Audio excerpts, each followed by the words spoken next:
Assalamualaikum warahmatullahi wabarakatuh.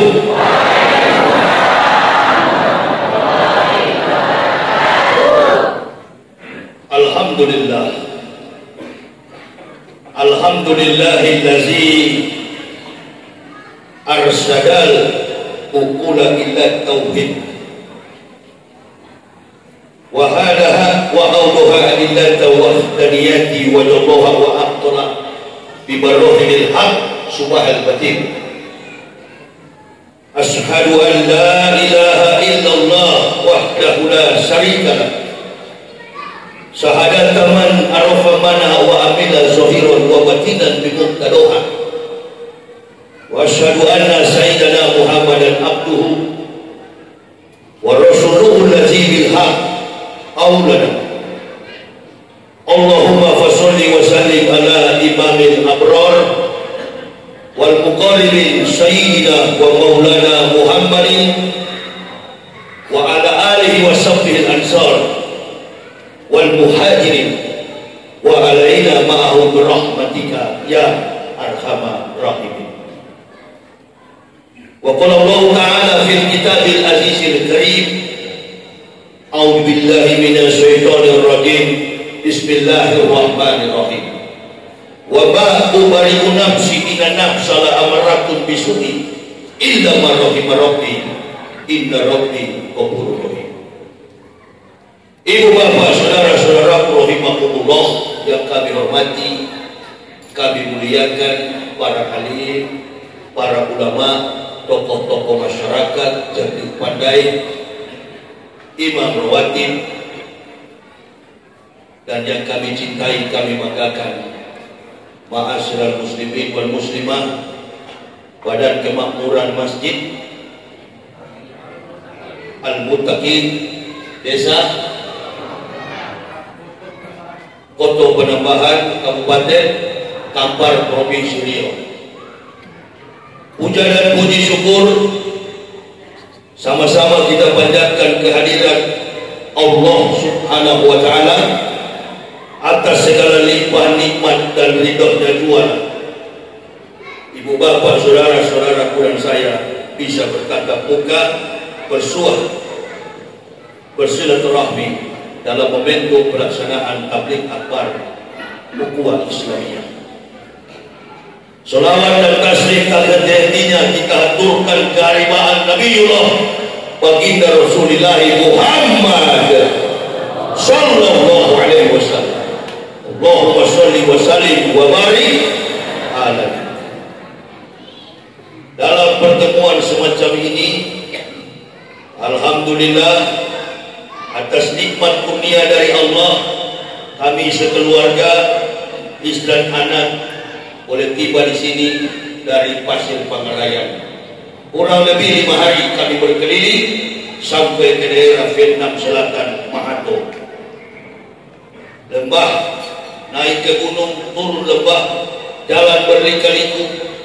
Itulah aneka peristiwa dalam menegakkan Islam ke seluruh pelosok Nusantara. Alasan kita untuk hadir di masjid ini tidak ada lain, tidak ada bukan, adalah memupuk kesadaran ukhuwah Islamiyah. Semakin hari semakin tidak jelas arah kehidupan bernegara, arah kehidupan beragama, arah kehidupan bermasyarakat. Akibat apa? Permainan politik para bajingan-bajingan yang ada di negara kita. Atas pertolongan Allah inilah ibu bapak, saudara-saudaraku dan saya masih boleh menghirup oksigen dengan bebas. Syukur alhamdulillah kita semua tidak menjadi korban para bajingan-bajingan tadi.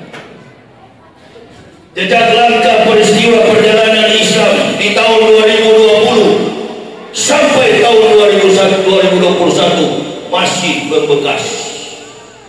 Apa yang kita tabur itu yang akan kita panen.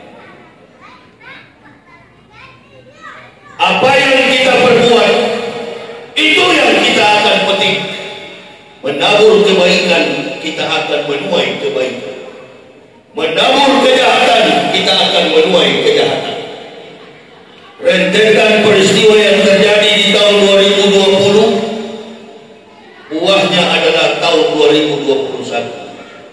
bulan apa? Januari tanggal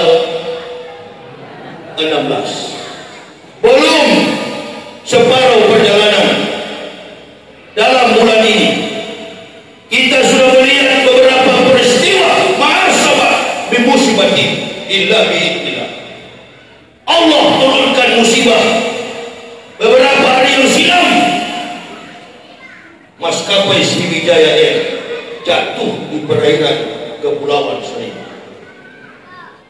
Baru 3 hari yang lalu lagi gempa 6, sekian skala Richter menerjang Kepulauan Sulawesi Barat, Mamuju. Apa masih ada lagi Ustaz? Insya Allah masih banyak. Yang lebih dahsyat lagi masih banyak lagi menunggu di belakang. Reaksi politik dalam historik perjalanan sejarah para nabi terulang di Indonesia. Ibu bapak, saudara-saudaraku perlu tahu, kultur Indonesia ini, bahkan benteng kekuatan dasar negara Indonesia ini dibangun dengan darah, air mata, bahkan tidak batil para ulama, doa para ulama. Indonesia ini adalah negara Darussalam. Indonesia ini adalah negara tauhid. Siapa bermain air pasti basah. Siapa bermain api pasti letup. Entah lambat atau cepat, orang-orang yang suka menganiaya, memusuhi Islam akan merasakan. Bukan kita yang kasihan, ibu bapak, mereka. Saya kira pertemuan ini pasti bertanya-tanya. Setiap ustaz hadir pasti jemaah menunggu. Cuma saja tidak langsung satu persatu datang kepada ustaz. Ustaz, kenapa sih negara kita begini? Ada apa yang terjadi di negara kita sehingga begini, begitu dan begitu? Bagaimana sampai Habib di penjara? Bagaimana FPI dibubarkan? Bagaimana anak pemuda mati? Itu pasti pertanyaannya. Apakah kita umat Islam ke depan masih boleh beribadah? Saya sudah sering ceramah sampai di kolong-kolong sawit di belakang sana. Itu kampung duit atau apa itu? Kampung Mani. Iya, Pulau Mani. Mani Island. Ya, kalau di Palembang kan ada Hollywood. Apa itu? Palembang. Ayu Agung.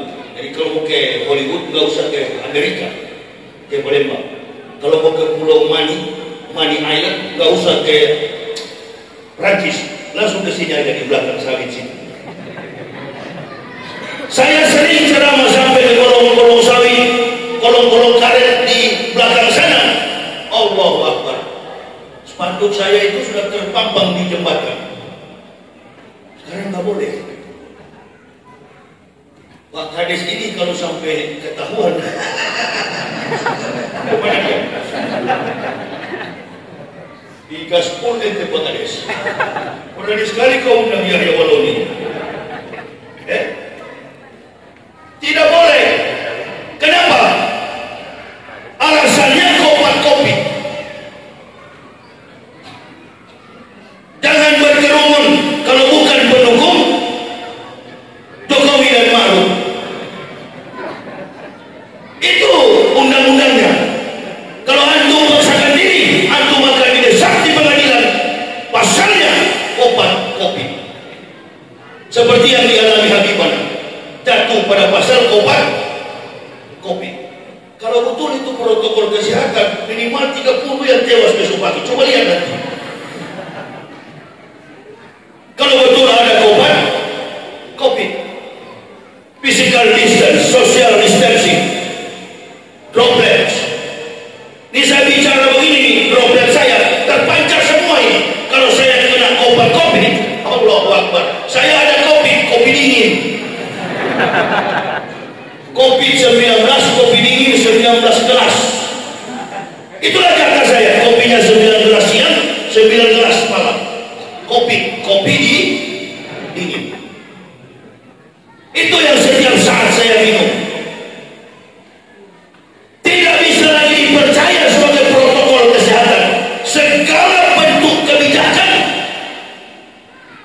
sudah tidak demokratis, hanya sebuah ilusi. Nah, ibu bapak kalau tidak mau paham soal begini, kita bagaikan sapi, bagaikan lembu, bagaikan hewan ternak, diikat di hidung, ditarik dan disembelih. Karena tidak paham bagaimana keadaan dunia sekarang, bagaimana kedudukan Islam di Indonesia, tidak paham. Apalagi ustaz-ustaz sekarang sudah pada tiara. Nanti kalau tunggu Indonesia aman baru berani ceramahnya bidah kafir haram kepada sesama muslim. Kalau dalam keadaan begini tiara, tidak ada yang berani. Saya bukan ulama, saya bukan ustaz, bi'ilmi ulama, itu yang menertibkan dunia, ilmu para ulama mencoba untuk mencari jejak sejarah bagaimana supaya Islam tegak di masa yang akan datang. Bukan persoalan politik, bukan persoalan FPI dengan pemerintah, nggak ada urusan. Dari tahun lalu saya sudah katakan, tidak usah melawan. Biarkan saja apa maunya Pak Jokowi dan Pak Maruf. Persoalan politik serahkan ke Pak Jokowi. Persoalan Islam gara-gara kawan di samping Jokowi. Kalau kawan raja di samping Jokowi tidak jadi wapres, nggak begini kita umat Islam. Pak Maruf itu sekali mengeluarkan kalimat, kata-kata lebih berpengaruh daripada Habibana. Lupakah kita si kafir Cina? Cuma satu kata Pak Maruf keluarkan, penjarakan, langsung dipenjara. Tapi inilah jejak langkah para musuh-musuh Islam, mencari di mana pemimpin-pemimpin Islam. Ini pernah Amerika pakai, namanya teori neokortex. Pujuk lawan, jinakkan lawan, panggil lawan untuk menjadi kawan. Perhatikan kata-kata saya. Cara mengalahkan lawan dengan teori neokortex. Pujuk lawan, jinakkan lawan, panggil lawan, kerjasama dengan kita menjadi kawan. Umat Islam sudah tidak punya kekuatan lagi sekarang. Parlemen sudah diikat dalam kekuatan eksekutif. Oh, memang hebat situasi punya itu. Alhamdulillah kita masih boleh tabligh akbar begini. Alhamdulillah. Supaya setiap kebijakan pemerintah jangan dikritisi. Gak boleh dikritisi. Nah sekarang bagaimana posisi kita? Bergantung hanya kepada Allah. Apapun pemerintah mau buat, tidak usah dikritisi. Katakan saja, tidak ada sejarah presiden terbaik di Indonesia. Jangan dilawan, tapi dipuji-puji. Tinggal begitu, Pak. Karena semua keputusan politik harus tanya kepada Pak Jokowi. Gak berguna lagi kita useless. Tidak ada gunanya. Apapun yang kita buat, tidak bisa lagi kita protes. FPI sudah dibubarkan. Saya bilang teman-teman, tidak usah bikin reaksi, nanti timbul aksi. Kalau FPI dibubarkan, biar saja itu organisasi. Tadi malam saya ceramah di Masjid Raya Rantau Kasai, Pasir Pengarayan. Saya katakan kita semua yang ada di masjid ini adalah pembela Islam. Tanpa ada organisasi resmi, kita pembela Islam. Saya kasih contoh kepada ibu bapak di desa Penambahan ini, Kota Penambahan ini. Andaikan ada orang Kristen bangun kandang babi, bikin kandang babi, ibu bapak terima atau tidak? Ibu bapak FPI atau bukan? FPI karena membela Islam. FPI kok tidak? Ini terus ketahuan nih pengecut-pengecut di dalam masjid ini. Islam itu tanpa membentuk organisasi telah tertuang di dalam jiwanya. Saya kesana kemari bukan NU, bukan Muhammadiyah, bukan Nasraniyah, bukan Al-Wasliyah, bukan FPI, bukan Ansor, bukan Banser, apalagi Banser.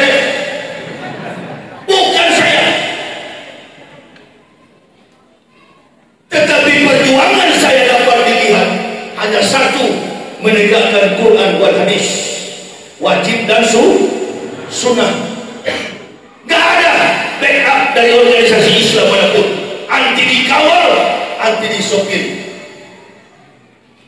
Maksud saya apa? Inilah teori yang pernah disampaikan oleh seorang sufi. Kebatilan yang terorganisir mampu mengalahkan kebenaran yang tidak terorganisir. Kalau kita sudah tahu lawan kita ular, maka kita harus lebih cerdik daripada ular.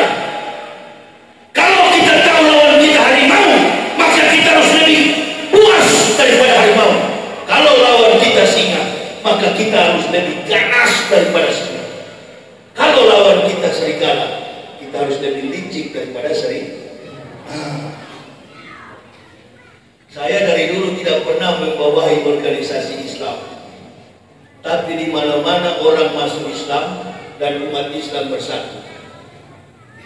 Gak bawa benteng bendera Islam saya. Artinya sebagai pemimpin Islam dalam konteks negara demokrasi, dalam perpaduan politik liberal, dalam situasi dan kondisi negara yang pluralistik, masyarakat kita majemuk, terdiri dari berbagai macam perbedaan secara antropologi linguistik. Maka seorang pemimpin agama sebaiknya bagi saya pribadi angkat saja bendera Islam tanpa membawa-bawa mazhab hilafiyah daripada Islam. Negara di dunia ini yang terkenal mayoritas Muslim adalah Indonesia. Indonesia ini mayoritas penduduknya dikenal oleh dunia adalah Muslim. Sekarang pertanyaan saya, betulkah kira-kira Indonesia masih mayoritas Muslim? Betulkah kira-kira? Ukuran standarisasi mayoritasnya dari mana? Standarisasi mayoritas umat Islam itu dari mana? Kualitas atau kuantitas? Secara kuantitas kita masih banyak, kualitasnya kita sudah terdiri. Orang-orang yang kita dorong menjadi pejabat baik di parlemen, orang-orang yang kita dorong menjadi aparat di TNI Polri, orang-orang yang kita dorong menjadi pejabat di yudikatif, orang-orang yang kita dorong menjadi pejabat Dewan Perwakilan Daerah, sudah tidak berkutik, tidak bisa lagi bermain siksa dalam pertarungan percaturan politik untuk membela agama yang mulia. Saya orang dari kafir. Itulah saya melihat hewan-hewan beberapa ekor tadi itu. Singa, ular, harimau, ular segala macam, serigala. Itu sifat-sifat yang melekat pada manusia. Munafik. Ketika akan menempuh jabatan tertentu, ingin mencapai kedudukan, pangkat, harga diri, kehormatan di masyarakat, memelas-melas kepada umat Islam. Apa persoalannya? Siapa yang salah? Apakah Jokowi dan Ma'ruf Amin? Yang salah kita. Kita yang pilih mereka kemarin. Lihat Ustaz, tapi Ustaz salah bilang kita semua di masjid ini pendukung Prabowo. Tidak. Perhitungan politik itu selalu kolektif. Mau atau tidak mau, suka atau tidak suka, senang atau tidak senang, menang atau dimenangkan, terbukti Joko Widodo Ma'ruf Amin adalah presiden kita. Betul apa betul? Betul apa betul? Nah kita lah yang bodoh. Wa ahlul mustaqi bil jahli, orang kampung karena bodoh. Saya sendiri dulu waktu melihat Pak Jokowi masuk wali kota, Allahu Akbar. Saya pribadi, ini cocok kalau jadi presiden. Jujur ini. Nah, saya aja sudah berpikir begitu, apalagi cuma kelas ibu bapak. Oh kagak ini kalau jadi presiden. Begitu jadi gubernur DKI, oh kagak ini. Tapi belum lama jadi gubernur sudah mau melompat jadi malaikat. Innalillahi. Di situ saya mulai tawar hati. Betul nggak ini kira-kira ini orang? Itu kata Nabi, wa ahlul mustaqi bil jahli, orang kampung karena bodoh. Saya juga datang dari kampung, tinggal di Jakarta, otak-otak kampung. Apalagi bapak yang jelas-jelas di kampung. baju batik, nyungsep ke gorong-gorong, cocok ini. Rasa kalian sekali. Mau tidak mau diterima. Apakah ini permainan Pak Jokowi? Tidak. Pak Jokowi Muslim, Pak Maruf Amin Muslim. Siapa yang bermain? Kalau yang suka bunuh-bunuh ulama di tahun 65, 48, tahun 1928, itu siapa? PKI, kelompok kecil yang berdiam di antara penguasa. Bukan cuma PKI, kebijakan politik menghambat lajunya perkembangan Islam adalah pejabat-pejabat kafir yang tidak senang umat Islam ini menjadi pemimpin. Saya di Pekanbaru kemarin, ini ada WA, Ustaz, jadwal UAS dan Tengkujul dibatalkan. Kenapa? Ada jemaah bilang, karena wakaf porsinya kafirun, tidak beragama Islam. Besok-besok anak cucu kita ini sudah tak laku. Kenapa jadi begini? Bapak tadi bilang mayoritas itu kuantitasnya. Secara kualitas sudah tidak ada, Pak. Sudah hilang di kalangan malam. Sudah nggak ada. Sudah tidak berwibawa. Mereka menjual nilai ketauhidan demi pangkat dan jabatan. Membiarkan kepada orang kafir untuk memimpin. Inna lillahi wa inna ilaihi raji'un. Apakah negara kita akan jadi baik kira-kira kalau dipimpin oleh orang kafir? Sebentar-sebentar presiden bisa jadi. Ini kita berkumpul begini bukan tidak mau menerima. Kita negara demokrasi, voting kita itu berdasarkan jumlah penduduk. Mana yang paling banyak, itu yang memimpin. Mayoritas umat Islam ini adalah Islam, di KTP Islam, secara kependudukan sensus penduduk adalah Islam. Tapi Bapak tidak tahu, ada sebagian pejabat kita menjual keislaman kita kepada orang kafir. Siapa golongan itu, Pak? Mudah-mudahan presiden berikutnya ada KTP golongan agama Islam, Kristen, Hindu, Buddha, Konghucu, Protestan, Prosetan, yang terakhir agama baru, munafikun. Kalau malu dengan munafik, bikin agama Kristen, separuh Kristen, separuh. Itu yang mayoritas, Pak Kades. Itu yang mayoritas.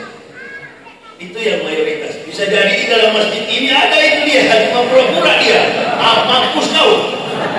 Ya. Ada dia, cuma dia pura-pura. Ya. Termasuk Pak Kades ini satu pemerintah. Jangan tersinggung kita, Pak Kades. Ini bukan si Ali Daberi bisa ditikam, baku hantam kita. Allah Akbar. Nggak ada golongan nih. Ini bukan FPI, bukan Ban Seret, Ban Utama. Ban Seret di mobil saya nggak pernah saya pakai. Tegak dalam pendirian. Nabi sudah mencontohkan begitu dalam. Kutinggalkan kepada kalian dua harta yang berharga, Quran dan Sunnah. Hadis dan Quran, wajib dan sunnah, diamalkan dengan baik. Setelah itu berkasih sayang kamu dengan sesama muslim. Inamal apa itu? Inamal mu'minuna ikhwah. Sesungguhnya sesama muslim itu bersaudara.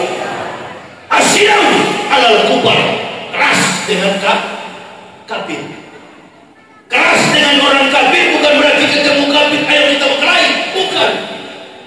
Kafir, kamu jangan tinggal di sini, bukan begitu. Saya kasih contoh, ada ini masjid Al-Muttaqin, masjid orang-orang bertakwa. Di sebelah sana ada gereja Immanuel, gereja HKBP, gereja Mulia Batak. Di sini ada masjid Muttaqin. Saya mau ajar kepada ibu toleransi sesuai dengan Quran surah Al-Fat 29 tadi. Asyidau alal kufar.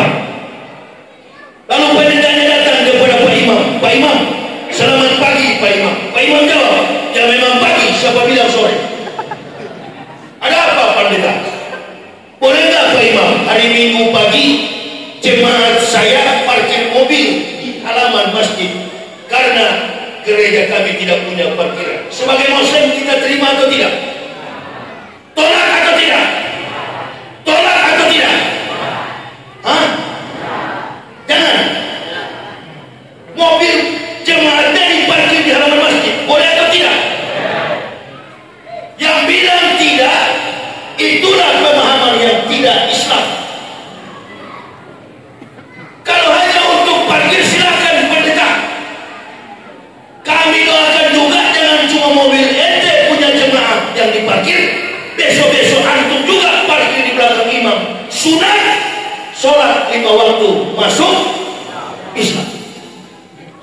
Lihat apa kata pendeta, diaminkan atau tidak? Kalau diaminkan, insya Allah lama atau cepat pasti dia masuk Islam. Izinkan ibu bapak, itulah akhlak Islam. Nah, ini toleransi. Jangan dipikir yang datang ini radikal kalau tidak ada toleransi. Allahu Akbar. Silakan pendeta parkir mobil jemaat, karena kami umat Islam diajar toleransi antar umat beragama. Tapi untuk percaya kepada keyakinanmu kafir, keyakinanmu musyrik, sebagaimana Al-Quran yang bilang, laqad kafara allazina qalu innallaha masihun ibnu Maryam. Kafirlah orang-orang yang berkata Isa anak Maryam adalah Tuhan selain Allah. Itu pendeta. Lakum dinukum waliyadin. Tuhanmu adalah Yesus Kristus, Nabi kami Nabi Isa. Coba pendeta tolong jelaskan sama saya sebagai imam masjid, istilah Yesus Kristus itu dari bahasa apa? Nah, ini yang tidak pernah didebat oleh orang-orang di. Soalnya di internet ini satu goblok masalah Kristen, apalagi masalah dua-dua tolol dengan tolol berdebat. Makanya saya tidak pernah tanggapi, karena debatnya debat alegoris, debat literis, membanding-bandingkan antara Bible dengan Quran.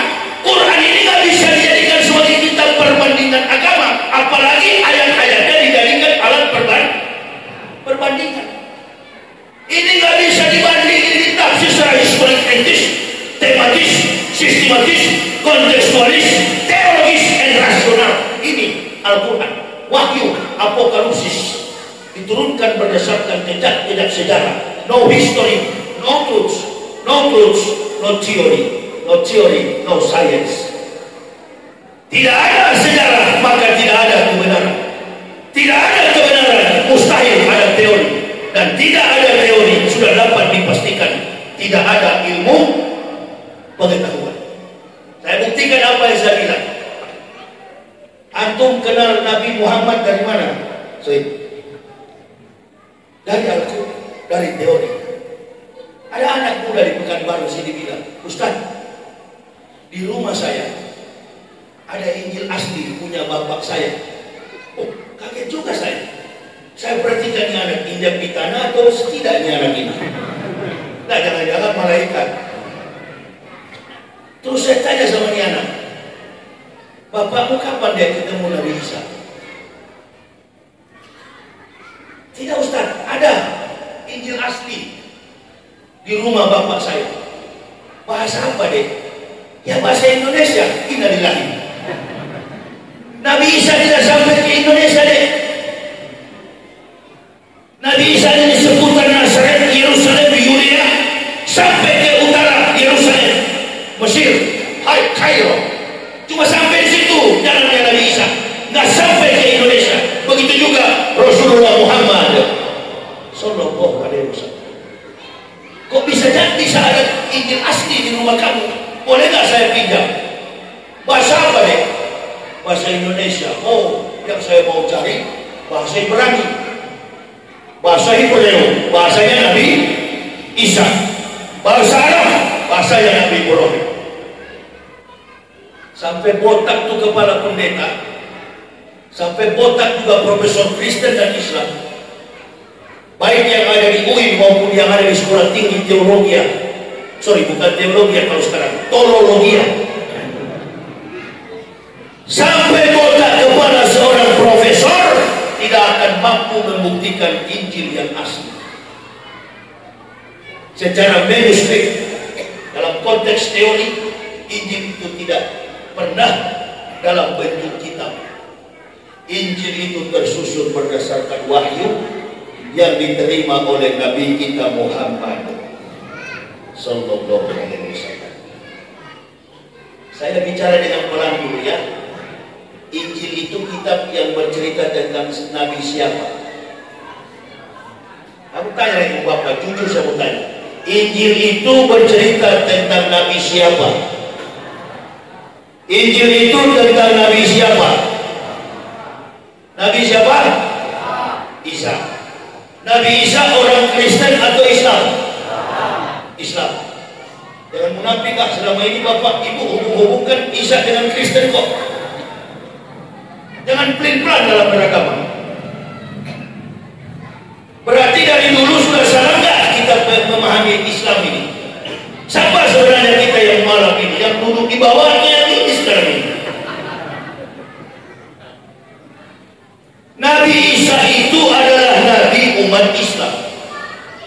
Satu-satunya Nabi yang diutus, direpresentasikan Allah di dalam dunia ini untuk mempersiapkan jalan datangnya min bani ismuhu Ahmad. Makanya berita Injil yang paling sempurna itu hanya ada di dalam Al-Quran. Isa dan ibunya memegang peran penting dalam Al-Quran. Ada nggak Musa dengan ibunya di dalam Al-Quran? Ada nggak Ibrahim dengan ibunya dalam Al-Quran? Enggak. Yang paling sempurna Maryam dengan anaknya Al-Masih dijadikan sebagai surat dalam Al-Quran. Berarti Isa Nabi dia atau Nabi kita? Itu Bapak yang mau bantah sama saya, Ustaz, Nabi Isa itu dia datang kepada orang Kristen. Mana rujukannya? Teorinya mana? Tadi saya sudah bilang, antum semua tak akan paham satu konstruksi keilmuan secara detail dan benar tanpa antum memahami sebuah teori. Sekarang saya mau tanya, mana referensi Isa pernah menyatakan datang kepada orang Kristen? Ada.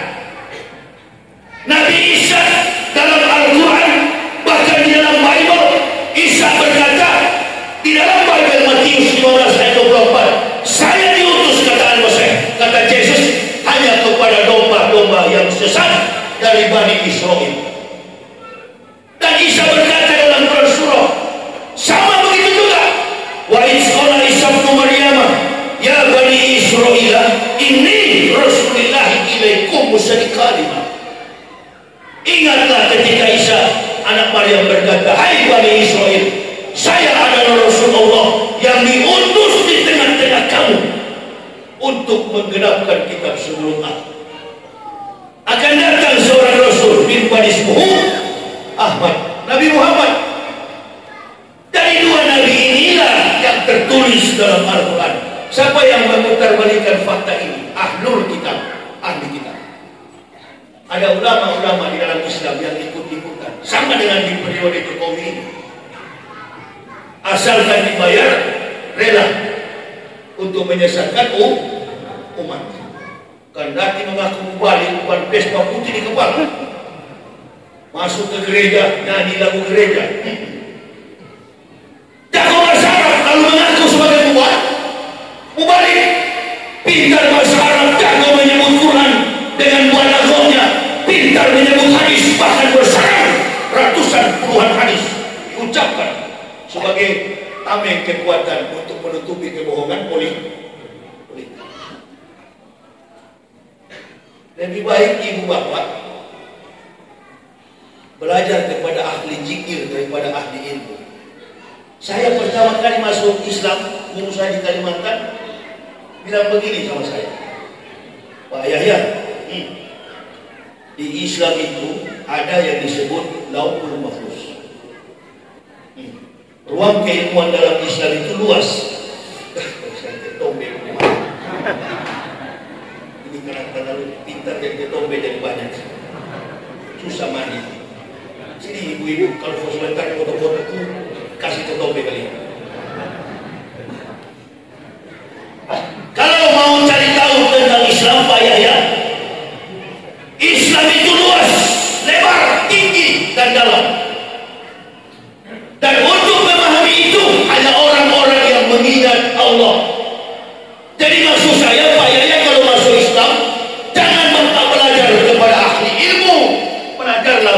kepada ahli zikir.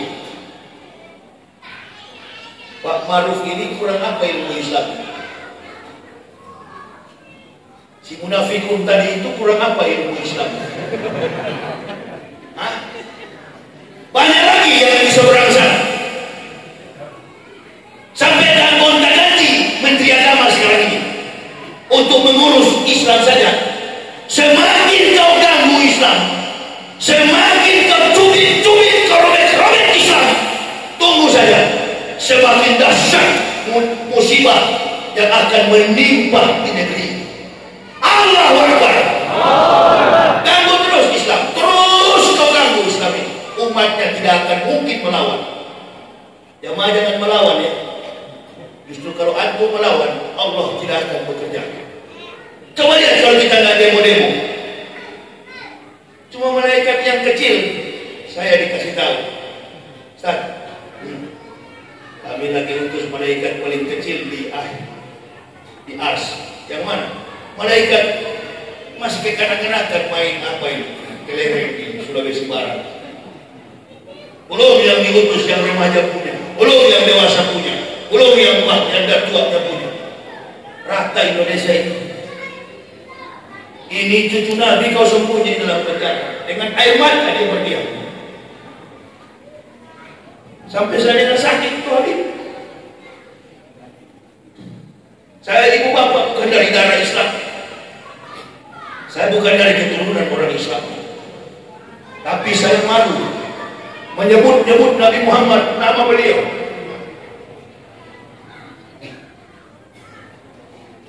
Cucunya tidak sedikit. Apapun kesalahan Nabi, ada kata-kata yang kurang pantas disebut. Semua manusia begitu bila dalam tekanan politik yang keras. Saya berulang-ulang katakan, perjuangan Habib Rizik ini sama dengan perjuangan para nabi. Saya bukan dari darah orang Islam, saya orang Manado. Tapi saya sudah diberi hadiah dari Allah, bini anak, satu keluarga. Allah kasih hidayah, petunjuk kehidupan kekal di akhirat. Itu yang tumbuh di dalam jiwa kami untuk membela beliau. Tidakkah ibu bapak rasakan? Coba saja berkurung di kamar sendirian, bukan di penjara, di kamar sendirian. Apa tidak sedih hati kita? 2021, 2022, 2023, 2024. Mudah-mudahan sampai di situ Pak Jokowi dan Pak Maruf. Mudah-mudahan Pak Jokowi, Pak Maruf keluarkan Habib Rizik. Beliau bukan perampok, beliau bukan koruptor, beliau tidak pernah mengambil hak orang lain. Sepanjang jalan dari Pasir Parai, saya nonton YouTube, Haji Munarman ngomong dipandu oleh seorang komentator Detikom. Saya nonton YouTube, menangis saya sampai parkir mobil pinggir. Rekening keluarga Habib ada diambil. Allahu Akbar, dibekukan semua. Kalau begini, tangkap saja semua ustaz, dipenjarakan supaya adil. Dan kita akan lihat bagaimana kondisi umat kalau kami ditangkap. Saya ditangkap, UAS ditangkap, Tengku Zulkarnain ditangkap, semua yang pokal, yang suka mengkritisi Jokowi Maruf, tangkap dan penjarakan kami. Kami sudah siap hidup bersama Habib, hidup dan mati kami. Saya sampai menangis lihat begitu. Ibu bapak, dunia dan segala isinya ini bukan cita-cita kita. Kalau antum betul-betul beriman sampai ke dalam jiwa. Kalau iman cuma sampai di batas kepala, sudahlah. Yang ada cuma pikir umroh, makan, minum, tidur, bersenggama, berada pindah, tidak pernah berpikir bagaimana bekal kita akan mati nanti. Cari muka kita kepada Allah. Dan jangan pernah takut dengan ancaman rezeki. Saya semakin diancam, semakin saya melawan. Bukan melawan memakai kekuatan jamaah sendiri. Sendiri saya nggak pernah dari dulu. Ini untuk agama. Saya sudah pernah cerita kepada ibu bapak. Saya ditabrak di Palopo di Sulawesi.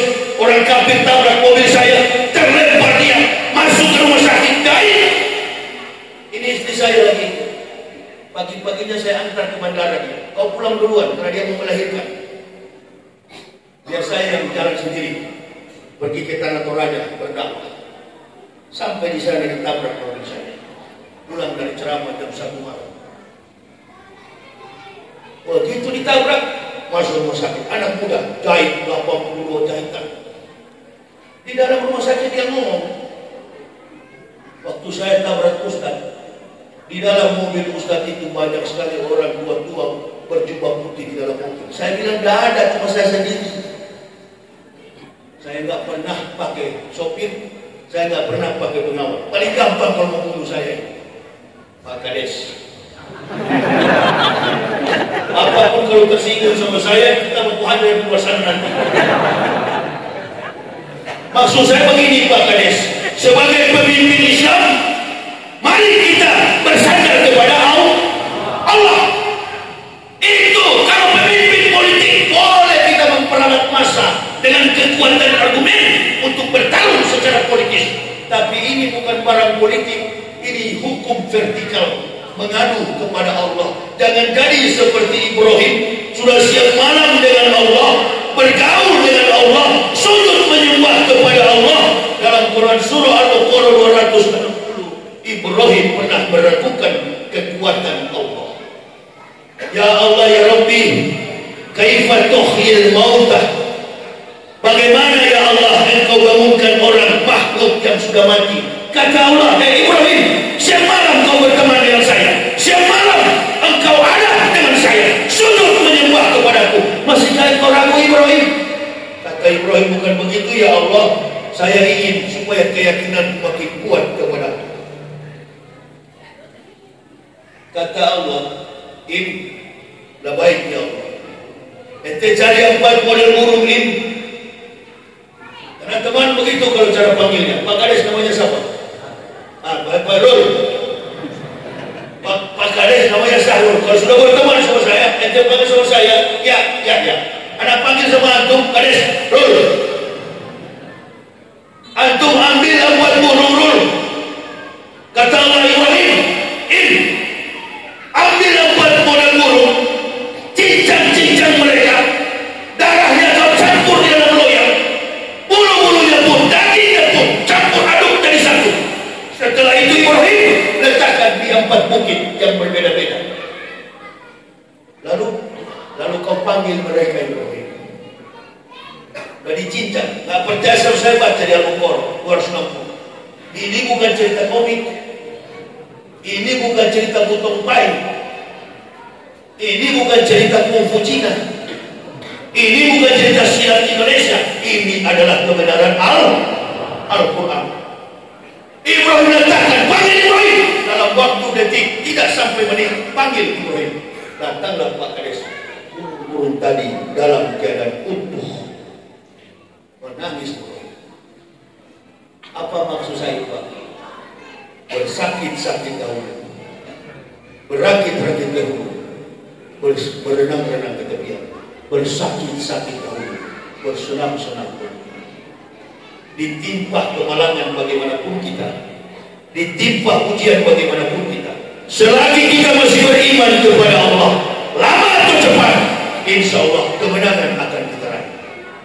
Makanya saya ngomong tadi ini, karena ini YouTube ini akan keluar. Saya minta kepada Pak Jokowi dan terutama Raja di samping Pak Jokowi, mantan Kiai Pak Maruf Amin. Kalau sudah wapres jangan pakai itu Kiai. Tolong supaya Bapak bebaskan Habibana Muhammad Rizik Syihab. Itu orang tua kami Pak. Bebaskan beliau. Kalau beliau bebas, insya Allah tanpa mendirikan FPI kita bersatu.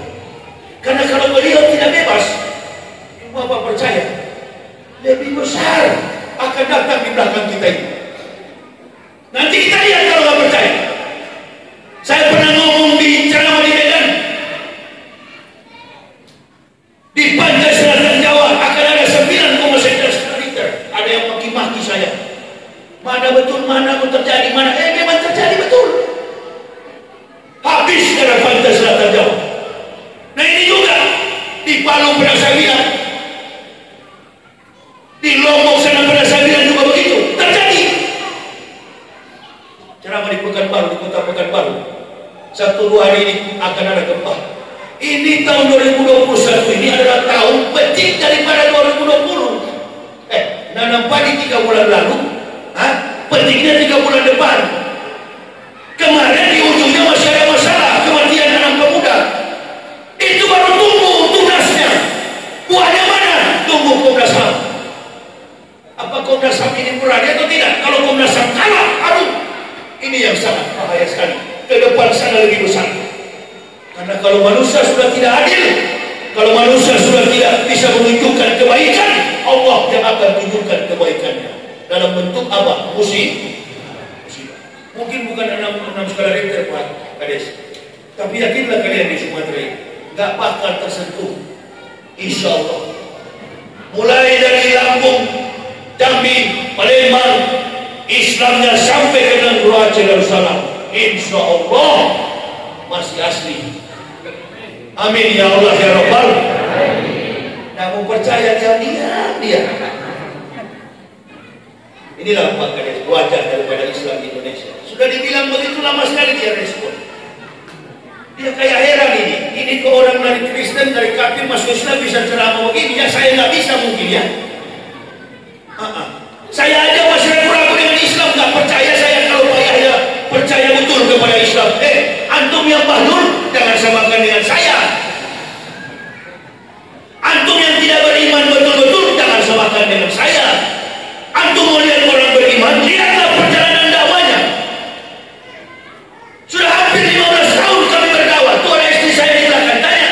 Anak saya dari kandungan sampai lahir sudah 3 tahun lebih. Ada pernah mengidap penyakit? Siang malam kami di jalan.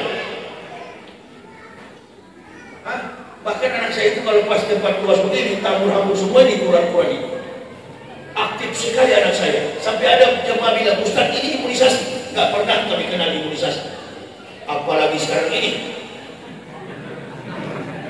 Jangan coba antum ke rumah sakit atau ke puskesmas. Ibu yang di Pasir Pengarayan ngomong sama istri saya mau dibawa ke puskesmas, dipaksa periksa. Lalu saya nggak periksa, Bu, cuma duduk-duduk. Datang perawat, Bu, dipanggil namanya. Ibu ke ruangan sebelah, ke kasir. Ada apa? Ibu negatif Covid. Karena ibu negatif, mohon maaf Bu, bayar 600.000. Ingatlah. Jadi sudahlah, ini kalau bukan politik, bisnis. Bisnis ini barang ini divaksin, lagi ribut sekarang. Orang mau divaksin, apa dilakukan nggak? Kakak saya dari Manado, boleh nggak kita divaksin? Silakan. Tapi saya masih ragu. Kalau masih ragu jangan. Apakah saya mengatakan kepada jamaah jangan divaksin? Nggak boleh. Itu hak bapak ibu, bukan hak saya. Nggak boleh.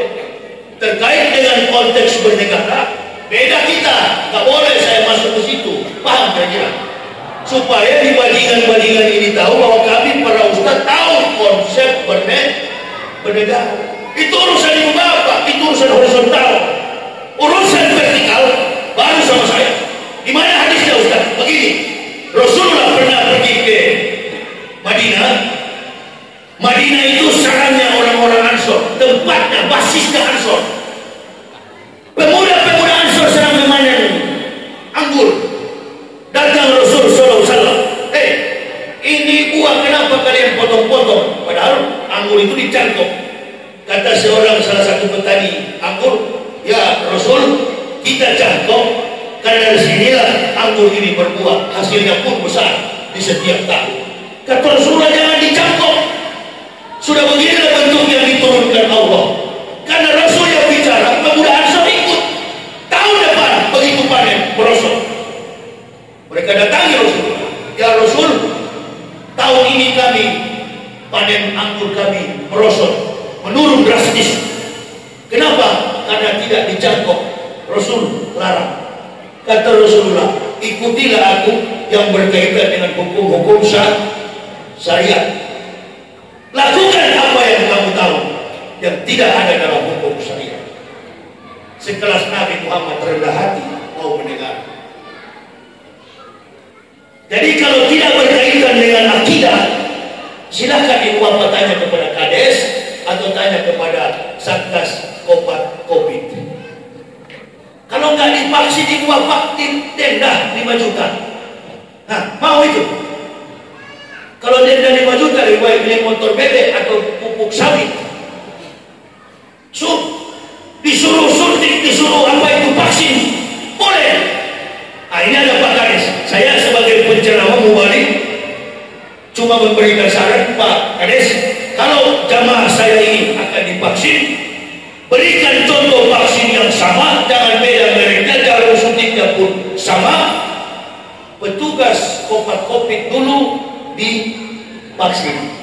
Andaikan kalau habis sunat atau habis suntik itu roboh, mati, semuanya lewat begitu. Jangan cuma Pak Kades kan. Kira-kira boleh solusi begitu? Boleh. Ya, karena ada orang ketemu saya di Hotel Pangaraya, bilang begitu sama saya. Hotel apa itu? Sapania. Saya tanya, kamu ngapain di sini? Ustaz, saya tim apa itu? Apa? Satgas vaksin. Ustaz, kalau ceramah minta tolong sampaikan ke jamaah, jangan menolak untuk divaksin. Ya, saya tidak mungkin saya. Kalau saya memang tidak mau divaksin, kenapa Ustaz? Ya, saya sehat kalau mau divaksin. Bagaimana Ustaz? Rasa Ustaz sehat? Rokok aja dengan kopi puluhan gelas, sudah dingin. Ini saya semangat ceramah karena panitia tahu selera saya. Dia sudah tahu memang di sini. Kalau panitia tidak ikhlas itu biasanya cuma gelas ditutup, nggak tahu apa isinya, nggak mau juga saya minum. Awak punya perasaan, kalau sudah terbuka begini berarti ikhlas. Bismillah. Saya bilang, kamu yang perlu vaksin, badanmu sudah kerempeng begini. Memang yang tak selesai sudah begini, jadi Ustaz sehat. Kayak merokok pun dia bilang, kok Pak Ustaz merokok? Ya iyalah, masa semua Ustaz tidak merokok? Siapa yang wakili jamaah-jamaah yang merokok ini? Pak Kades pun ada. Mana tadi sempurna saja? Jangan jamaah, justru yang begini-beginilah. Dari sifat-sifat kecil begini kita jadi munafik besar. Kalau jadi manusia, terbuka sajalah. Gak usah tutup-tutupi. Mentang-mentang Ustaz. Gak usah bermain ular begitu. Terbuka kepada umat. Ente suruh saya vaksin. Saya tidak mau. Kenapa Ustaz? Saya sehat. Ambil tuh apa itu? Detektor, periksa. Gak lebih daripada 6,2 suhu badan saya. Kira jam berapa tadi malam? Ente lihat saya tiba tadi malam jam 2:30. Ini sudah berkeringat begini. Allah Akbar. Bagaimana orang sudah hadis Quran kok sakit? Nggak ada itu. Kalaupun sakit itu biasanya kena hujan gitu kan. Isi amplopnya agak kurang. Itu sakit kepala. Panas sih kawan. Itu perhatikan baik-baik panitia ini. Dipercakapkan lewat handphone beda. Pulang pun beda. Ini sekarang. Kalau ente mau sehat, kasih banyak-banyak sama kiai. Itu tekniknya. Kasih sama Ustaz aja sedikit. Begitu jalan mobil, buang dengan celaka. Kenapa? Karena tidak bersedekah. Ini Ustaz datang jauh-jauh begini. Cepat-cepat kalian cari di mana kantongnya. Salib bola dia. Ini jadwal terakhir, ini peras kalian. Lakukan Bu, jangan ragu-ragu. Kalau ibu rasa sakit, lakukan. Gak usah juga kita suzon kepada pemerintah, belum tentu. Sekarang begini deh, logikanya sederhana begini. Ini yang protes Pak Jokowi sekarang. Sebenarnya sama wataknya, cuma tidak kebagian. Coba kalau kebagian, sama bajingannya. Sama. Oh, orang Indonesia bagaimana? Sama tidak tahu. Siapa tidak tahu? Maksud Ustaz bagaimana? Begini. Kita kemarin kan kebanyakan yang hadir di masjid ini, termasuk saya pribadi, kita ini kan dari grupnya kampret. Yang kita lawankan cebong. Kita tuduh-tuduh cebong salah, cebong tidak betul, di pihak Jokowi tidak betul. Kalau kita benar, kenapa kita kalah? Coba jadikan ini sebagai bahan untuk kita merendah tawadhu. Kalau kita merasa kita banyak ulama-ulama yang lurus, kenapa kita kalah?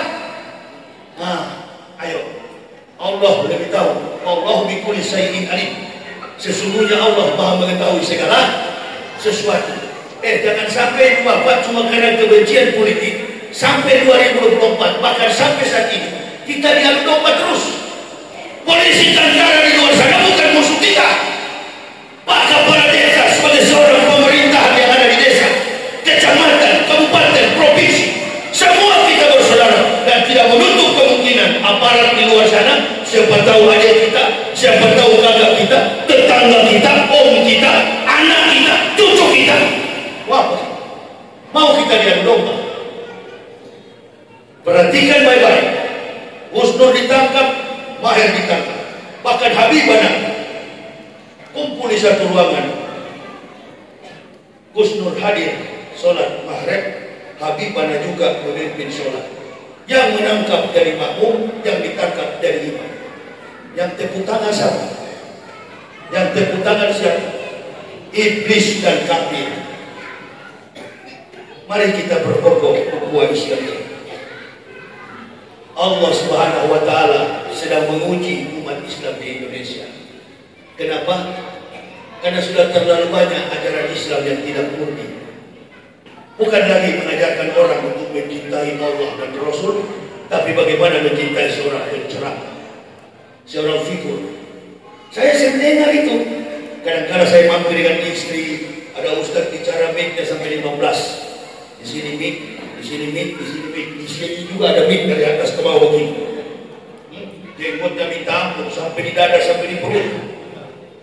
Isi ceramahnya bidah, kafir, bidah, kafir. Yang dia serang adalah umat Islam. Saya bilang, pidato iblis dari mana ini? Jangan-jangan salah dengar saya ini. Jangan diundang di sini Pak Kades. Gak dibutuhkan model penceramah seperti ini. Antum mau marah sama saya? Silakan marah. Tujuan saya adalah baik. Saya bekas kafir, paling senang melihat dulu waktu saya masih pendeta, paling suka mendengar kalau orang Islam dengan orang Islam saling menjelek-jelekan. Ini teori kafir yang dia pakai. Jangan dengar yang begitu. Kalau sebagai ustaz, saya katakan saja, di sini kita mengaji, belum tentu saya sampaikan benar. Mungkin ada ulama lain yang beda mazhab lebih baik. Nah, itu baru lama. Ini saya bilang jangan pernah bangga dari pemimpin agama kalau memperalat umat. Ujung-ujungnya antum imanuhum fi amrobihim. Sama dengan di pasar, sama dengan di iklan televisi. Yamaha paling di depan, Honda BD paling belakang. Apa yang dia cari Pak? Jujur aja Pak Kades, apa yang dia cari? Fulus. Antum kalau mau berdakwah keliling di Indonesia jangan naik pesawat. Jangan pakai pengawal. Jalan sendiri. Jamaah sering tanya sama saya, Ustaz sering diancam. Allahu Akbar. Ancaman kepada ustaz-ustaz lain 1000 kali lipat ancaman yang datang kepada saya. Ancaman kepada saya ini dari orang-orang kafir, kiri kanan, muka belakang, atas bawah. Naik feri cuma bertiga. Tapi awak tidak bodoh. Setiap naik feri awak lipat di sini pisau 2 biji. Kau dekati kuronet. Ya. Apalagi sekarang banyak orang di gila. Lambat kalau dikasih masuk rumah sakit. Biar saya yang kasih sembuh. Begitu kan? Umpamanya begini, Pak Kades mau coba serang kan pura-pura gila. Ini setengah Pak masuk di kepala ini. Insya Allah dikasih contoh. Coba-coba saja lah kalau ada yang mau coba-coba gila. Jangan ganggu ustaz lain. Tunggu yang Ewaroni. Begitu. Tanjang yang begini, jangan langsung mendengar, kita jaga. 5 di belakang, 5 di samping, 5 di kiri. Innalillahi. Allah bilang sudah tidak usah dikawal itu. Malaikat tidur aja. Pergi ke Malaysia saja, kawal ustaz-ustaz Malaysia. Kenapa? Dia sudah banyak makhluk yang kawal. Nabi-nabi Pak jalan dengan keluarga. Minta ridho sama Allah. Jadi ustaz tidak pernah diancam orang Kristen. Innalillahi. Sudah saya lewati yang keras bagaimanapun. Awal saya masuk Islam, ceramah di Sulawesi, ceramah di Kalimantan, Pak, mobil saya sudah berapa kali pecah. Sudah 3 kali ganti mobil. Bahkan terguling-guling di jurang. Adakah kami sekeluarga luka, terkelupas anak saya itu pecah kepalanya? Tidak, malah dia ketawa-ketawa. Jatuh Pak? Enggak, jurang. Dia kan tanya sama saya, Abah, Apa itu COVID? Kopi dingin. Saya minta kopi apa? Nanti kita beli kopi di situ, ada kopi goreng. Beli kau harga 50.000, makan kopi itu. Kita jalan kemana-mana, anak kecil yang tidak ada. Diancam di mana? Ini negara hukum, tidak boleh sembarang melakukan tindakan pidana. Secara hukum kita tidak takut, apalagi atas pertolongan Allah melalui dakwah. Takut sama siapa? Umar bin Khattab waktu masuk Islam, jangankan makhluk, setan pun lari dengan Umar. Takut sama siapa? Di atas kapal naik, duduk dengan orang tidak dikenal. Satu waktu saya duduk, begitu dia bolak-balik depan begini, tinggal kalung salibnya besar sekali. Ucup dicinta. Pulang tiba, saya dapat bertemu lawan itu. Dia tengok saya tengok dia. Dia langsung pergi. Dalam hati mungkin ini ya. Mari lari dulu. Dia gaspol saya. Kabur. Andai Bapak Ibu ketemu ada 20 dia di atas kapal. Lari kemana? Nah, lari kemana? Tidak ada rasa khawatir, tidak ada rasa takut. Kami menyeberang lautan dari Surabaya nyebrang ke Kalimantan 18 jam, dari Surabaya nyebrang ke Makassar 37 jam di atas lautan. Gak mau tahu saya kapten kapalnya ini kafir atau mukmin, saya akan pergi berdakwah. Gak pernah. Bahkan ada ABK pernah waktu kami menyeberang ke Kalimantan datang dekati saya. Assalamualaikum. Waalaikumsalam. Ini Ustaz Yahya. Iya. Ustaz, jangan tidur di kursi. Kasihan ibu dan anak. Ada kamar saya gratis. Masih 12 jam ini Ustaz, masih jauh Kalimantan Selatan. Saya bilang boleh. Dia kasih kamarnya, kami tidur.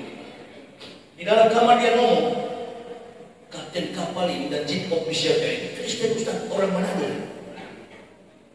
Terus, dia sudah bilang tadi ada Ustaz Yahya. Dia bilang sama kamu, iya. Terus dia bilang apa? Boleh nggak Ustaz dia mau bertanya-tanya? Istrinya itu orang Surabaya, orang Islam. Saya bilang boleh, satu kali bicara 3 juta. Saya pakai hitungan jam. Kapten kapal banyak duit. Ini jauh-jauh ceramah cuma 2 juta kayaknya. Supaya panitia malu kan kira-kira begitu. Datang berdebat secara agama. Apa yang terjadi? Menjelang subuh menangis. Memang saya mempersiapkan diri Ustaz lagi saling mempertahankan keyakinan. Istri saya di Surabaya Islam, saya. Tahulah Ustaz bagaimana orang benar. Bukan aniaya sama saya, malah masuk Islam. Perjalanan masih jauh. Allahu Akbar. Tidur di kamar kapten luas. Apa ada dianiaya? Ini belum apa-apa. Jangan Ustaz, kawan. Saya paling kaku tuh kalau ceramah ada 2 orang berdiri kayak panglima di belakang begini. Apa-apa nih agama dijadikan begini? Mestinya kurang yakin dengan pertolongan Allah. Ini musuh sudah baca nyali kita. Coba kalau setiap penceramah itu meletakkan landasan kebenaran Allah dan Rasul tanpa pertolongan makhluk. Nanti kalau dia wafat dibunuh, ada lagi yang baru. Dia wafat lagi, ada lagi yang baru. Saya punya buku tebal 3.000 halaman karangan Dr. Haikal dari Mesir. Judulnya cuma satu, Umar bin Khattab. Sejak saya masuk Islam, saya baca buku itu. Bahkan saya ngomong sama buku itu, hei buku, melihat dari latar belakang Umar, kayaknya buku masuklah ke dalam jiwa saya, jiwa Umar. Biar ku tegakkan agama ini sampai titik darah penghabisan. Allahu Akbar. Itu yang merasuk jiwa saya. Bilang sama buku, bilang sama Al-Quran. Al-Quran masuk dalam jiwa saya. Biar saya jadi berani. Jangan tunggu dibisiki orang. Sama dengan Pak Jokowi dan Pak Maruf, karena terlalu banyak dengan bisikan orang begini jadinya. Padahal dia berdua ini nggak tahu apa. Jangan serang ke Pak Jokowi, salah antum. Antum akan terjebak dalam lingkar penjara politik. Ini tuh permainan yang salah selama ini. Jangan serang dia. Dia mau tidak mau tetap presiden. Ada dulu yang kemarin 6 bulan lalu itu Itu Banser orang abrik sekolah madrasah. Ada sekolah, ada madrasah di Jawa yang dihentikan oleh Banser. Ibu bapak jangan langsung serahkan Banser. Saya baru lihat videonya. Kenapa? Karena foto Jokowi memang dicoret-coret oleh si guru itu. Nah, siapa yang mengadu domba? Jadi jangan dulu soal Pak Menteri yang baru diganti. Siapa yang kemarin yang suka-suka sebelum Yakut? Orang kalian, orang nah itu lepas dari setan iblis kalian datang. Itu kan individu. Sama dengan politik di zaman sekarang. Beberapa jenderal di pusat semua terseret-seret. Jangan mau jenderal polisi, jenderal tentara, tak ada urusan dengan tentara dan polisi yang ada di Pekanbaru. Sadar itu. Jangan mau kita diadu. Kalau mau berkelahi di medan perang, jangan berkelahi di medan aman. Itu. Kalau orang mengatakan Islam teroris, tunjukkan kita bukan teroris. Islam bukan agama teroris. Orang yang memperalat agama Islam. Siapa yang melakukan tindakan teroris wajib untuk ditindak secara pidana. Michael Quinn, orang Amerika, Natal kemarin, 25 Desember tahun 2020 kemarin, membombardir gereja di Amerika. Banyak sekali ratusan yang tewas. Beritanya tidak sampai ke Metro TV. Beritanya tidak sampai ke TV One. Beritanya tidak sampai ke TV nasional. Andaikan ini kalau yang melakukan orang Islam, innalillahi. Sampai di YouTube pun dikirim-kirim. Ini orang Islam, ini orang Islam. Semakin kuat kalian menyerang Islam dan semakin umat Rasulullah tidak melawan, insya Allah antum akan tumbang. Kita jangan lawan itu, karena Pak Jokowi dan Pak Maruf juga adalah orang Islam. Saya baru temui hadisnya. Kata Rasulullah, biarpun dia pemimpin zalim, kalau dia masih sholat, jangan. Nah, selama ini saya putar sekali kencang betul, saya hantam di dua raja ini. Ya, ini kesalahan kita juga. Kita yang pilih mereka. Ini kali kan mereka tidak dipilih lagi. Siapapun presiden sekarang atau nanti, insya Allah tetap kita dengar. Tentara polisi di luar sana, apa yang Pak Jokowi dan Pak Maruf bilang, mereka dengar. Beda nanti 2024, Pak Gatot dan Pak Anies, mereka juga dengar. Amin ya Rabbal. Lambat sekali. Saya bilang Pak Gatot dan Pak Anies lambat dihabiskan. Innalillahi, makanya kalah terus kita. Ulang-ulang saya ulang. Siapapun presidennya sekarang ini, Jokowi dan Maruf, polisi dan tentara tetap dengar. Karena panglima tertinggi polisi dan tentara adalah nanti kemudian 2024 ke sana, Anies dan Gatot. Terpaksa itu. Pak Gatot presiden, Pak Anies Baswedan wakil. Polisi tentara juga dengar. Ini bola berputar. Nah, saling mengampuni, saling berjaya, jangan menyakiti. Ini kalau jadi dokter, nggak ada dokter orang datang berobat. Aduh, di mana nak sakitnya? Enggak, dokter nggak begitu. Pak Kades lupa waktu saya sakit di bawah lambung sini, datang ke rumah sakit. Mana Ustaz? Mana Ustaz? Aduh, dok, pelan-pelan sedikit lah dok. Nggak ada dokter itu main halus. Ada pernah dokter main halus? Gembung ini Ustaz, tapi pukulnya keras betul. Waduh, tidak ada hati kalau bukan dokter tugas. Dokter tidak ada itu, mana lukanya? Nggak ada, dokter itu kasar sekali itu. Ini ya, coba diperban dulu. Yang nakal-nakal motor balapan motor itu di tanggal 1 Januari mau masuk tahun baru, tangan tilis, hampir mati. Begitu di rumah sakit, dokter, aduh, tadi jatuh kamu. Nah, begitulah dokter. Artinya apa? Mari sebagai pendakwa, jangan netral. Pendakwa itu, mubalik itu jangan netral. Kalau netral berarti berhati ke kiri, berarti juga ke kanan. Kalau mubalik, walking on the right track. Pada jalur yang lurus, serang yang batin, angkat yang benar. Dalam bahasa kamparnya, to revive the truth, to bury the patient. Mengangkat kebenaran, menguburkan kebatilan. Itu pendakwa. Tidak ada urusan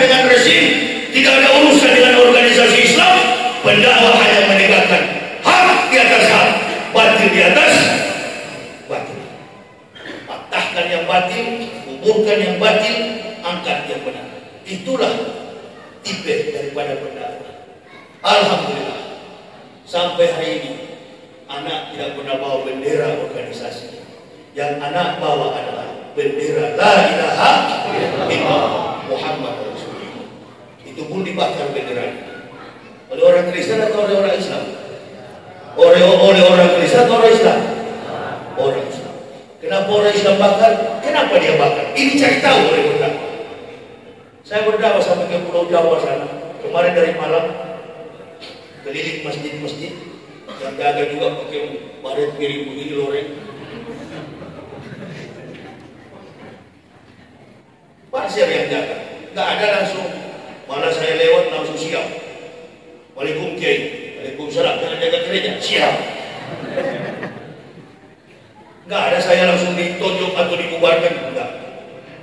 Padahal ceramah saya begini juga, keras begini. Sampai dikabarkan Ustaz Jaya hilang. Tidak. Jangan coba-coba. Kalau kita dengan Allah, Allah akan melindungi kita.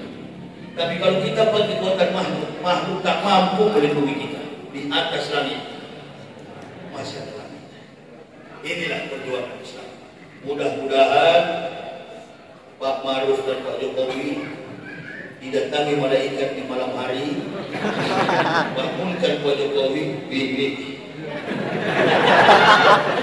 datang kepada Ma'ruf, bro. Jokowi tanya, ya sabar, saya Jibril, tolong bebaskan Habib Rizik. Kepada Pak Ma'ruf, bro, ente ini tidak bersyukur. Habib dulu yang pimpin buat satu-satu MUI bina antum. Sekarang keluarkan Habib dari penjara. Mudah-mudahan Pak Jokowi dan Pak Ma'ruf dengar. Ya, jangan cuma sibuk ke sana kemari setengah mati jalan kaki diseret. Ya, karena tidak ada lagi yang membebaskan mereka. Habib kecuali kedua raja presiden dan wakil presiden. Datang hikmah kepada Pak Jokowi, politik berubah, pembisik-pembisik di samping beliau tersingkir semua. Ulama-ulama bisa berdakwah dengan baik, obat-obat diangkat segera. Anak cucu kita boleh lagi bertatap muka untuk mengejawantahkan kurikulum pendidikan dari segala strata pendidikan sampai ke perguruan tinggi. Di Indonesia ini beda dengan negara luar. Anak-anak goblok kalau tidak lagi tatap muka belajar, ini dia tunggu-tunggu yang begini. Bagus kalau sekolah begini, tidak tatap muka. Di pesantren pun sekarang sudah diliburkan. Kita doakan bersama agar negara ini keluar dari permasalahan apapun di tahun 2021. Kalau tidak, sebaliknya, kalau Pak Maruf dan Pak Jokowi tidak mendapat mimpi ini, maka mimpi tumpah akan lebih dahsyat. Kita lihat aja nanti. Biar bagaimanapun, sekasar apapun penilaian publik terhadap Habib itu kelemahan pribadi. Semua ustaz itu begitu. Tapi jangan kita lupa masih ada darah Rasulullah SAW. Bapak, cintailah ulama-ulama yang betul-betul mendekatkan agama Allah. Hindarilah ulama-ulama yang hanya mencari kepentingan politik, apalagi memecah belah umat. Saya kira itu Pak Kades yang bisa saya sampaikan. Kita akan sambung ceramah ini, kita akan berdoa, begitu dengan doa. Tapi sebelumnya kita menjalankan kotak amal. Ada saudara-saudara kita ditimpa musibah di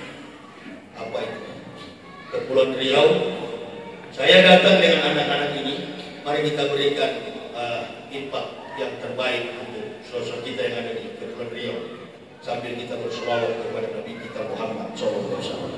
Kita jalankan kotak amal ini, lalu saya sambung ceramah kita dan tutup dengan doa. Sholatullah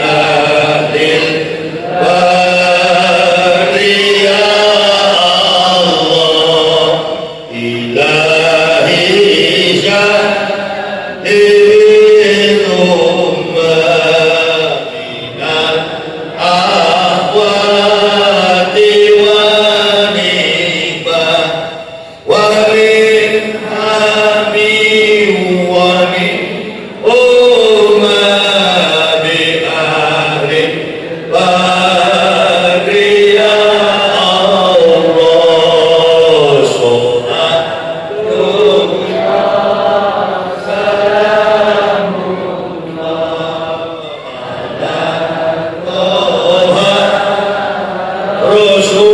Rasulillah sholatullah salamullah ala yasin habibillah tawassalna bismillah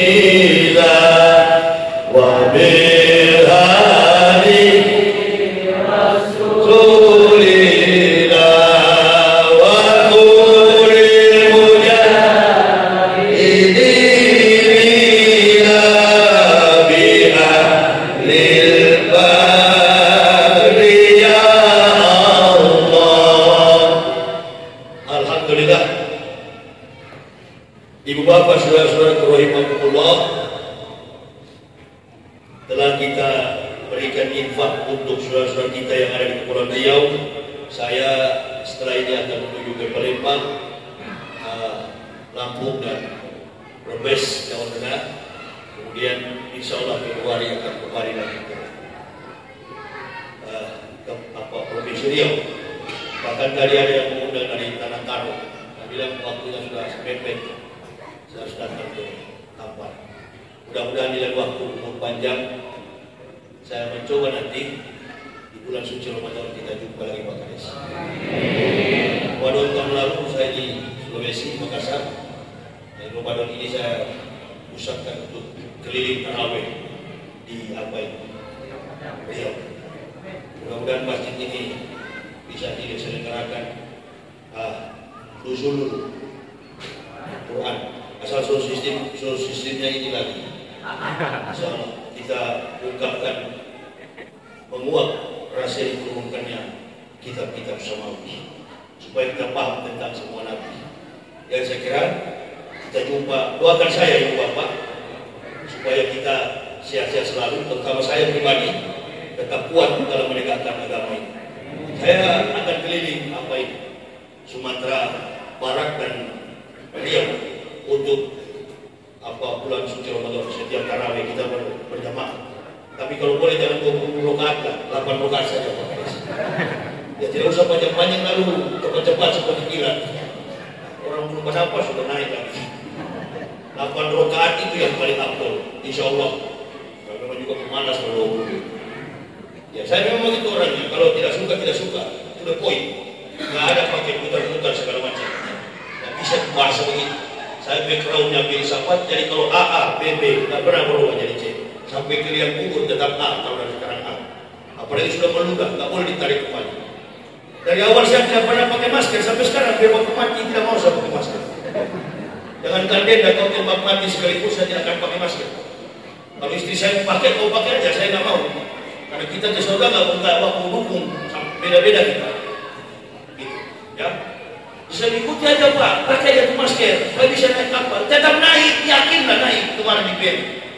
Karena tidak boleh naik kalau tidak ada antigen. Antigen bagaimana orang sehat begitu? Apalagi saya ini yang menantang kafir. Begitu dokternya dokter Kristen, ini dia. Kemarin itu tunggu kau. Bukan vaksin disuntik, mau suntikan mati. Habis suntik, lewat, batal dah. Udah habis dulu. Syekh Ali Jabir sudah berangkat. Setelah diinterview negatif, padahal positif. Nah inilah permainan, sudahlah. Ini dah begini-gini, Allahu Akbar. Sampai hari ini anak masih Masya Allah, maaf ya. Ini permainan yang manis tapi saya tidak tahu. Beliau kan sudah pernah ada adegan untuk membunuh beliau. Sudahlah, yang begini-gini Masya Allah. Terlalu terbuka di pukulan ini. Kalau jurus ini sudah terlalu terbuka, lawan baru gerak sudah tahu kita, oh iya begini, oh iya begini. Sudah. Pokoknya banyak berdoa untuk ulama-ulama kita. Amin ya Rabbal. Terutama kami yang vokal-vokal ini. Ya Allah, ya Rabbi, dimanapun Ustaz Yahya dan istri anak berada, lindungi dia. Jangan sampai sentuh oleh vaksin mematikan orang-orang tapi kalau menyehatkannya Allah boleh begitu. Tapi hendaknya Ustaz Yahya diberi kesehatan. Karena tinggal saya yang berkeliling ini sana kemari. Yang lain sudah pada tiarap ini. Sorry kawan, jangan marah. Karena memang begitu adanya ya. Nah, kalau jadi petarung jangan pakai umat. Umat cukup dong. Doa. Saya kira begitu. Makanya saya terlanjutkan minum kopi di luar sana.